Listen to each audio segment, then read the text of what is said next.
Welcome to the Finest Hour podcast, celebrating moments that define success. Life is full of ups and downs, but these are the moments that really define and sometimes are our finest hour. And I think that could be a case with our next guest. That's Gareth Jones, the Managing Director of In-Comm Training Services. Gareth, welcome. Thank you very much for having me. Yes, great to have you here in the Finest Hour studio. Before we dive into your Finest Hour story, please give me a bird's eye overview of In-Comm as an organization, the size, the scope. What do you guys do? Okay, so In-Comm is a engineering manufacturing training organisation. We deliver three things to industry predominantly. Yeah. That's new and developmental apprenticeships, technical upskilling and managed services. Yeah. And that's for a whole range of things from core technical engineering capability through to quality compliance, safety compliance, leadership and management, continuous improvement, etc. And how many people is within So we've working? got two sites now, one in Aldridge, one in Telford, which is only just launched in January. We're up to 60 people. Yes. And we've got another 10 vacancies currently, so we're growing quite rapidly. So it's a big 10 vacancies. So yeah, a lot of work. Definitely. Well, when you look back to 2015, we had 21 people. So yes, it's been quite an interesting journey so far. Yes, because let's look at that size of the organization. 2015, 21, did you say? 21 individuals. 21. Yeah. And today, 60 with 10 vacancies. Yes. Turnover wise, it was because In-Comm, it's a very well established and good training provider for many, many years. It was started by your father with his business partner. Yeah, so In-Comm was founded in 1982, but got heritage back to the 1970s under the old ITB format. Yeah. The two founders initially were Colin Mills and Jeff Jones back in 1982. Well, Colin was in first and my father joined 2 years later. Yeah. It's been through so many different changes throughout that period. Yeah. We're just putting it into context. In 2015, we were about 500,000 turnover. Yeah. We've just hit 4 million. Yeah. With a growth trajectory of at least another 20% over the next 12 months. Yes, and the work you do is pretty amazing. The centres that you open, there's a lot of energy and vision. So it's great to see how much it's changed over the past few years. But as I said, it's been a long, hard graft of people over many years. Definitely. Yes. Definitely. And could you tell me a little bit about your actual background? Because you work in the business now. You're the managing director. You work with your sister, who's this chief exec. Yeah, chief operating officer. Yeah. Yes. You work alongside each other. But before working at In-Comm, you was a totally different career. And you never thought you were actually going to work in this company. Well, I never really experienced engineering manufacturing until 2008. Prior to that, I swam for England until I was 18 years old. And during that period, I'd started swimming, teaching, coaching. I'd become a lifeguard from the age of 15, that was. So I was very much in the leisure industry. Yeah, I don't think many people know that about you. Because from the outside, I can see you always, the face of In-Comm and everything engineering. And there you are, swimming for Britain. Correct. My first swim was in a place called Grevenbroich in Germany. Yeah. But then turning 18, I became poorly and then broke habits and then, but still I was on a growth trajectory personally. I've never been one to stand still. So I became leisure centre manager. Yeah. That's both of an international swimming pool that's running international events and also an arena.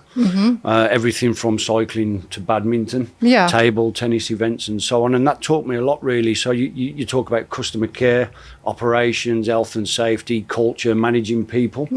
But the primarily reason why I left that industry was I felt very restricted. And the two things that I really struggle with is restriction and patience. Okay. I don't like to feel restricted. Yeah. And I don't like to be told no. All right. Pretty much as we've heard from other similar stories. So if I say no, I'm going to damn well go and do it anyway because it's in my head, whether that come what may. And if you can see something's right and you can't actually try to do what you want to do, although you believe in it so much, to have the hierarchy say no, I wasn't having that. So I was fortunate enough. I was already well qualified in leadership and management and health and safety. Yeah, it's a very good sort of background to definitely any career really. So when I joined In-Comm in 2008, the first thing I did was delivering leadership and management and health and safety training. Yeah. And the passion for engineering came really. I walked into my first engineering company. It was a place in Birmingham called Dowding and Mills, which later got bought out by Sulzer. And they do nuclear motor rewinds. And I was absolutely blown away by the level of engineering. You don't realise what's made behind closed doors, really. Yeah. And, you know, growing up around engineering manufacturing, but not really understanding it. Yes. Because my father and my mother sort of left me to my own path because I had my own path. But as soon as I came in, I instantly fell in love with the sector. So they never tried to like interest you or say you should come and work for the business? No, They always gave you like this freedom to do exactly what I wanted to do, really. Because again, being not liking to be restricted. Yes. So I had my own way of doing things, and that was my own way. My sister was already in the business probably 4 or 5 years before me. So in 2008 is when I joined In-Comm. Yes, and you still work together to this day. Correct. But there's a story, and let's get to that. So, but our next question is around the Goldman Sachs program you did 2015. How did you find out about it? Because when we spoke, when we had our chat before, I think there is like a parallel between that year when the company started taking off, because there is a vision, and I think obviously. You said it was just a vision, but it's materializing. So it did something. So how did that come about? And two things there really. So I went from delivering training and assessment due to something that happened in my personal life that brought me inside the business rather than out on the road. Yeah. And as soon as I come into the business, I understood the mechanisms of what was happening, and I instantly looked at different areas of the business and realised what needed to change for its growth. In-Comm was definitely built on great relationships with employers, suppliers, great people, great programs, but we didn't necessarily have the facilities to do so. And so in 2014, I'd got this vision in my head. I'm not an academic. I'm a very practical person. I like to learn by my mistakes. Tried to make as little as few, granted. But I came across the Goldman Sachs program, which was sponsored by Goldman Sachs and Aston University. And it sort of managed to get the vision out of my head onto paper into some reasonable format that we could take to market, really. And you didn't get the first time? No, I wasn't successful on the first time, and I think that was because I weren't in a role at the time to be able to make change within the business as freely as I'd wanted to. So when I reapplied, I was successful in 2015. So I embarked on the Goldman Sachs program, got the vision down on paper, and that's where we really started to make change. So what was it within this vision that is sort of happened today, and where is this going?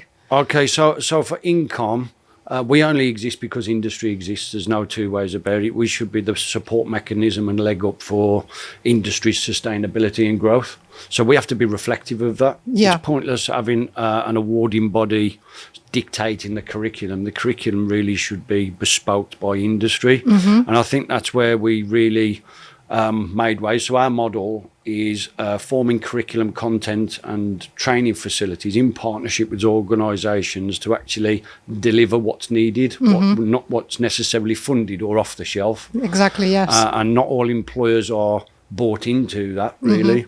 But to be fair, we've made great waves since.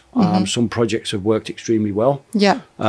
Some haven't. But it's definitely advanced us and put us on a growth trajectory as well. We're here today. You know, we've invested to the tune of £7 million over the last 7 years. We've been very fortunate in that. So we've got amazing facilities now, but then obviously you've got the growth of people, content, programs, and so on. And then there's also the brand. And in 2017, we became we were getting Ofsted Outstanding. Yes. And we was used as an exemplar in 2018, which, you know, we were extremely proud of. But it's a snapshot at one particular point. It's like doing your annual accounts, you know, and we've been through a lot through COVID and so on, as most people have. So the business looks a lot different than what it did. But we're coming out very strong. Much stronger. And you are an outstanding provider.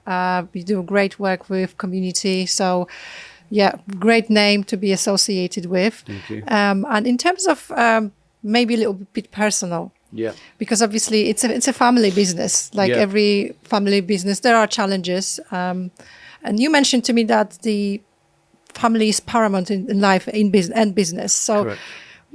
in terms of like a business context, what challenges have you found, and what challenges and benefits really are there working in a family business? Working with your family, when you've got three people that are so passionate about one thing, and we're all different people.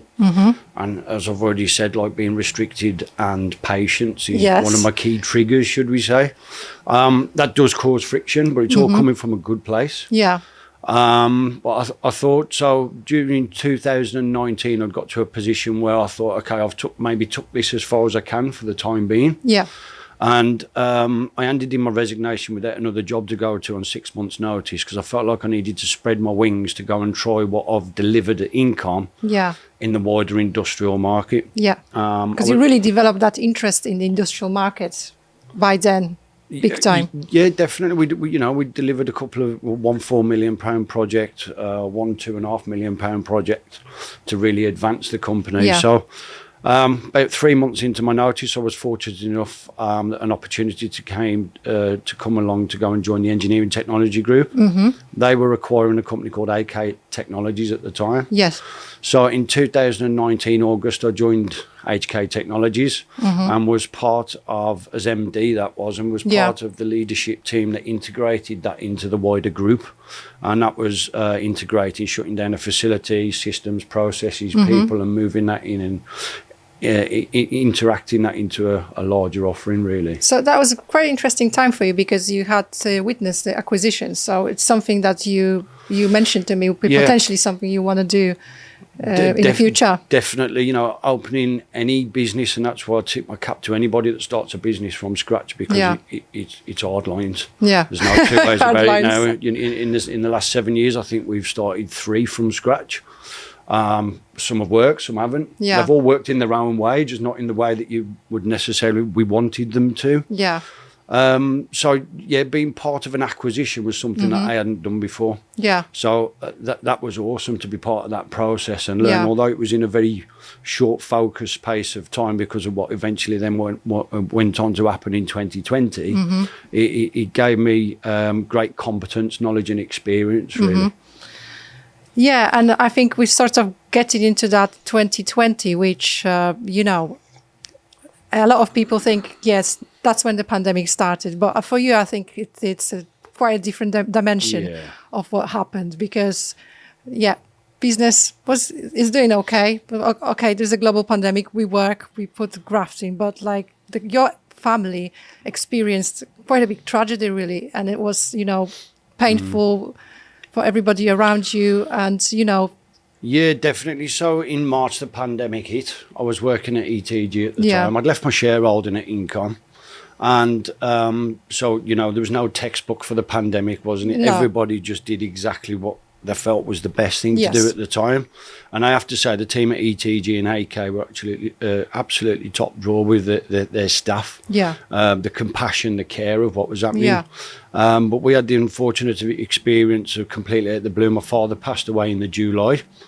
And then 6 weeks later, my sister's husband died at the age of 40. Yeah. So that literally took 2 senior leaders out of the organisation. Out of the organisation, effectively.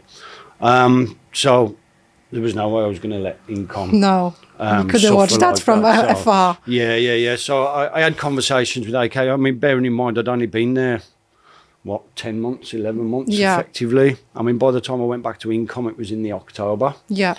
But through that period of time, compounded by COVID, the uncertainty of obviously losing your father personally and professionally. Yes. What my sister was experiencing as well. Yes. It was a very, very, very challenging time. And, I think we've all been there where we've lost family members or key personnel inside of a business. You feel like your safety net's gone. Yeah. And that's when you really have to step up to the challenge and go, do you know what? This is on me. Yes, this is on me. Yeah. Yes. And I think, this is your finest hour moment, being able to step back in. And it's not easy because obviously you've lost your family members, 2 of them, 6 weeks. There's a business. There's all the people that count on you, customers, there's pandemic, and you just pull it all together and you come and deliver for your family and for the business. Yeah, I think the people were very proud to have me back, as I was to come back, to be honest. It was like coming back home. And there was a resurgence, a togetherness, a community feel. The culture was a bit dysfunctional because of what was happening with COVID and the uncertainty, maybe what was going to be happening inside the business. So I think me going back sort of reassured everybody and stabilised everybody in what was going to be happening and in the wider market. And to be fair, since I went back, it was like coming home. Yeah. And I'm thoroughly enjoying it. But the one thing I'd like to say is thank you to ETG, Martin Doyle, for everything that they did for me during that period. Yes. I know that you personally friends with Martin and ETG. Great business. Yeah. So they helped you through difficult times. Massively, personally and professionally. Yeah. The transition back into In-Comm was stunning. Really, I couldn't have asked for anything more. The care, love, compassion was immense. So since I went back in October 2020. I think everybody can see the trajectory that we're back on now. Yeah. We did take a dent during COVID, but we're well ahead of where we thought we'd be by this point. Can you believe it's been nearly 3 years ago? 2.5 years? Head down. People say, what does success look like to you? And it's a tough one to answer, really, because the vision for In-Comm really is for it to be credible, respected. Whether that's... I think it is, because you sort of don't see it. But me, from looking from the outside in, it's definitely felt across our industry that you are a professional, outstanding provider who works with clients to really deliver what they need. Yeah. In an ethical and moral way. Yes. It's about culture. And friendly culture. Yeah, we're real people. Yeah. There's no airs and graces. We're very humble about how we conduct our business and what we do. And we want to do our best. And that's the vision, really. I know pounds, shillings and pence can be a byproduct. Yeah. But we want In-Comm to grow. We want to support industry as much as we can. But yeah, it's about being respected, really. How did that shape you as a leader, and how did it change your decision-making process? Because obviously that's like a quite dramatic experience. So it must have changed you as a person. Yeah, definitely. Is there anything that changed for better? I think in yesteryears, I could be quite bullish in my approach. Yeah. In-Comm was definitely seen as an underdog to the rest of the market. I know one of our largest competitors now at the time said that they didn't perceive us as a competitor, and openly said that to one of my customers. Yeah. Well, they definitely see us as a competitor now. So I was bullish in my approach, but I'm much more humble. It's humbled me, to take a step back, look at circumstances, reflect on circumstances to be more of a stable. Yeah. Maybe take emotion out of decisions a lot more as well. Having been impacted by emotion so greatly during a period, is to see things a little bit clearer in the times of adversity. And you think, if they were hard times, how much harder can it get? Who knows? Really? Yes, how much harder. Yeah, so we'll wait and see what the future holds for that, really. And what do you think it's done to you and Becky? How you work as a team, how it's changed the dynamic in the management team, but the whole experience of the past, 3 years. We talk about a finest hour. To come back and work back with my family is second to none. We understand each other a lot more, a lot more empathy for each other, understand our roles and responsibilities a lot clearer, and it's making us more effective leaders within the business. Yeah. So, because you complement each other. Becky's got some outstanding qualities. She's no way I could do Beck's job. Yeah. There's no way I could do. And there's Beck's no way job. she could do yours. Yeah, exactly. So that's how you complement each other as a team. Each other. Yeah, but it took time to get there, didn't it? Yeah, and some big life-changing moments to really focus on what's important in life, really. Yeah, because you always enjoy the family time. I can always see you having a good time. Definitely. Family's important, and that was part of the decision-making process when exiting at the time. It was about family's more important than business. So, I'm very privileged to be in the situation that I am. Yes, and thank you for sharing that, because, family dynamic is it's sometimes a difficult subject, you know. There's different things going on in families. Yeah, I wrote a dissertation on it and in family relationships when I did my marketing, CIM. Have you? Yeah. All right. That was it was an interesting read for everybody, I think. Okay. But you know, anybody that works I'll check it out.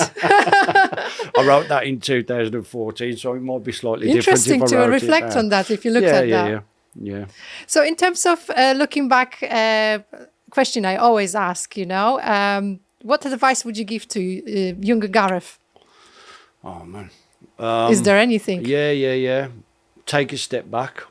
Surround yourself with good people, ones that add value and complement you as a person culturally and your vision, and you take emotion out of decisions. Sometimes I think it'd be the key one for me. A patience. I'm not sure I can ever quench that one.